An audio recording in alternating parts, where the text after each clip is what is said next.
तर मित्रांनो नमस्कार. मित्रांनो आज आपण झेडी या गावामध्ये आहोत. आपला जो काय आजचा विषय आहे द्राक्ष बागा रिनोव्हेशन. खरंच द्राक्ष बागा रिनोव्हेशन ही गोष्ट महत्त्वाची आहे का? किंवा जर रिनोव्हेशन करतो आहात आपण, तर आपण जे रिनोव्हेशन घेतो आहे ते योग्य ठिकाणून आपण रिनोव्हेशन घेतो आहे का, या देखील गोष्टी आपल्याला माहिती असणं फार गरजेचं आहे. किंवा रिनोव्हेशन जर घेत आहे आपण, तर भविष्यामध्ये त्या रिनोव्हेशन घेतलेल्या द्राक्षबागेचा आपल्याला तेवढा फायदा होणार आहे का, हे देखील फार महत्त्वाचं आहे. मित्रांनो, आपण जे काही रिनोव्हेशन घेतो आहे, आता ह्या प्लॉटला आपले शेतकरी आहेत मोहन पाटील म्हणून, त्यांच्या बागेवरती आपण रिनोव्हेशन घेतो आहे. तुम्ही प्लॉट बघू आपण. मित्रांनो, आता आपण ह्या प्लॉटचं खालून रिनोव्हेशन घेतलेलं आहे का, कारण ह्या बागेमध्ये 30%पेक्षाही जास्त झाडं ही खोडकिड्याची होती. जर हा ओलांडा तुमचा चांगला असेल तर तुम्ही रिनोव्हेशन घेत असताना लक्षात घ्यायचं आहे. जर ओलांडा चांगला आहे, ओलांडा प्रॉपर आहे, खोड चांगला आहे, ओलांडा वीक झालेला आहे, तर अशा वेळेस तुम्ही रिनोव्हेशन घेत असताना इथून ओलांड्यापासून घ्या आणि इथे शूट फोडून तुम्ही ते वाढवू शकता. मात्र जर खोडकिडा जास्त आहे तर तुम्हाला खाली जर रिनोव्हेशन जर घेतलं तर ह्या झाडाच्या दोन्ही साईडनं तुम्हाला डोळे ग्रो करायचे आहे. एकाच साईडनं आपल्याला डोळा वाढवायचा नाही. लक्षात घ्या, झाडामध्ये 2 स्ट्रक्चर असतात, एक फ्लोएम आणि एक झायलेम. जे काही स्ट्रक्चर असतं झायलेम फ्लोएम, आता जर तुम्ही द्राक्ष बागा या ठिकाणून जर तुम्ही रिनोव्हेशन घेतलेली आहे खालच्या बाजूने, तर इथं काय होणार आहे, आणि जर सपोज आपण बघतोय की हा डोळा आपण शूट वाढवलेला, हा डोळा वाढवलेला आहे, तर या ठिकाणी झाडाच्या ज्यावेळेस असं तुम्ही हा डोळा वाढवणार आहात, तर झाडाचे जे काही अर्धे स्ट्रक्चर आहे, फक्त अर्धे स्ट्रक्चर चालू राहते, अर्धे ह्या साईडचे स्ट्रक्चर पूर्णपणे बंद पडते, किंवा अर्धा जो भाग आहे झाडाचा हा उडी बनत चालतो.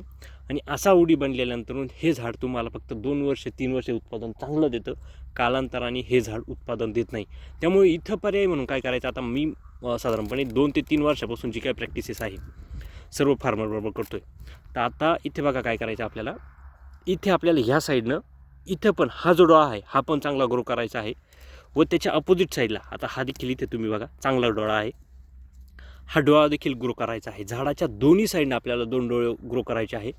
आणि ह्या झाडाच्या आपल्याला 2 खोडं पूर्णपणे वरती न्यायची आहे आणि दोन्ही साईडला 2 खोडं फिरवायचे आहे.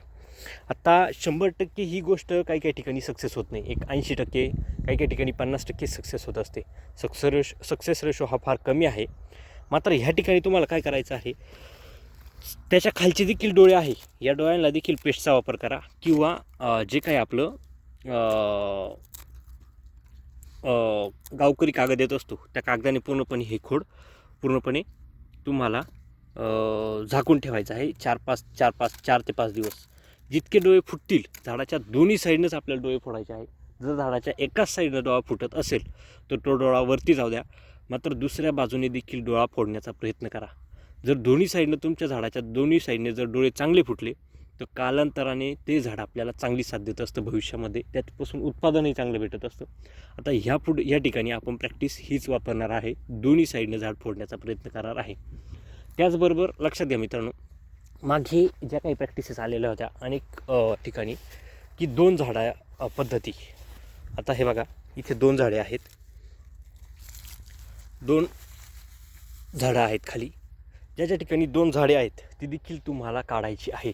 एका ठिकाणी एकच प्लांट असू द्या, तिथे न्यूट्रिशन प्रॉपर भेटेल, वरती गर्भधारणा चांगली होईल. जर एका ठिकाणी जास्त झाडं असतील तर तिथे न्यूट्रिशन हे डिवाईड होत असतात व कालांतराने ते प्लॉटला काहीच कामं येते नाही. ह्या गोष्टी लक्षात घ्या. चला तर मग, धन्यवाद.